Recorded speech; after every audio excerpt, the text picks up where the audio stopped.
भवाय चन्द्रचूडाय निर्गुणाय गुणात्मने कालकालाय रुद्राय नीलग्रीवाय मङ्गलम् भवाय चन्द्रचूडाय निर्गुणाय गुणात्मने कालकालाय रुद्राय नीलग्रीवाय मङ्गलम् वृषारूढाय भीमाय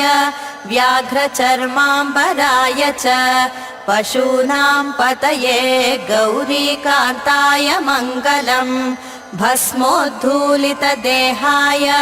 व्यालयज्ञोपवीतिने रुद्राक्षमालाभूषाय व्योमकेशाय मङ्गलम् भस्मोद्धूलितदेहाय व्यालयज्ञोपवीतिने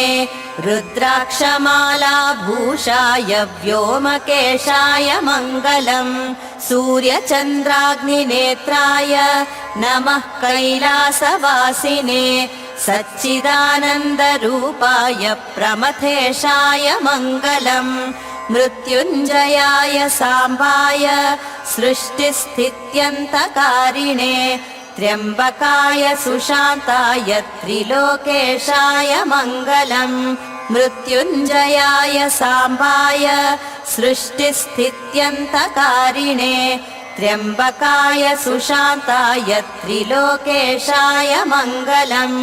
सद्योजाताय शर्वाय दिव्यज्ञानप्रदायिने ईशानाय नमस्तुभ्यं पञ्चवक्त्राय मङ्गलम्